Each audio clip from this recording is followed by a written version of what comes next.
The fork in my hand trembled, but not from weakness, from restraint. Thanksgiving dinner.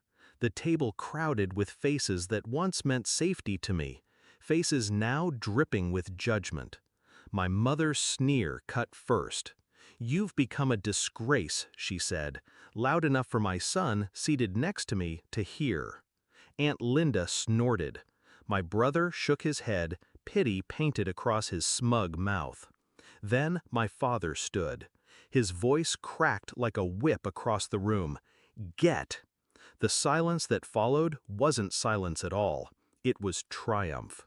Their triumph. They thought they had crushed me. I didn't argue, didn't beg. I simply placed my napkin on the table, looked my father in the eyes, and said one word: "All right." I walked away quietly, my son's small hand in mine. But inside, a storm was already forming. They never knew who I'd become. They never bothered to ask.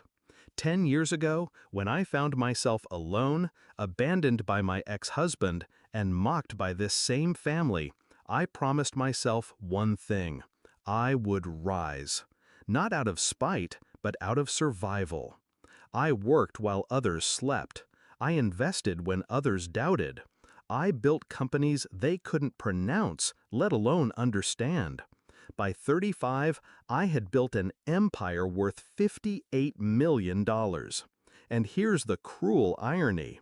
The very roof over their heads, the cars they drove, the family trust fund my father bragged about at barbecues, all of it came from me. My silent hand, my money, my name buried deep in contracts they never read. They feasted on my success like parasites, and still, they spat on me. When I tucked my son into bed that night, I made my decision. No tears, no hesitation. Revenge wasn't going to be loud. It was going to be surgical.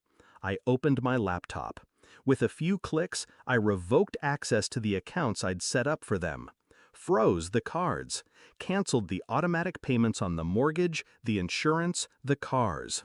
By dawn, their financial lifeline, my generosity, was severed. I didn't wait for the phone calls. I booked 2 first-class tickets, one for me, one for my son. Honolulu, my beach house, the one none of them even knew existed. The salt air greeted me like an old friend. Waves crashed, steady and calm, while chaos brewed thousands of miles away.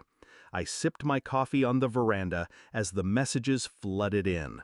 First, confusion, then anger, then desperation.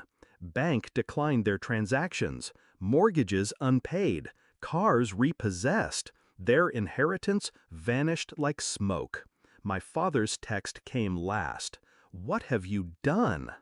I typed back slowly, deliberately, what I should have done years ago. Days later, the knock came. I knew it would.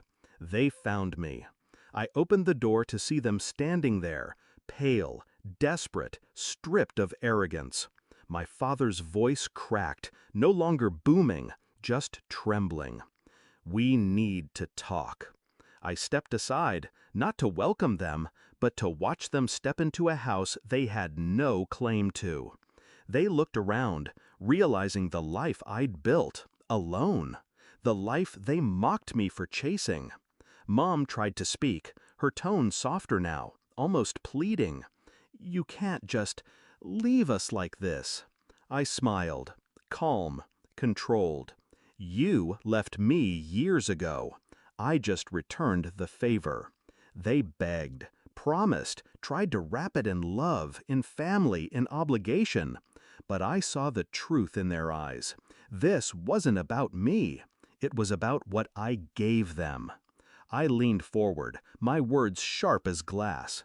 "You called me a disgrace. You threw me out. And yet, every bite of food, every brick in your house, every thread of your clothes was mine.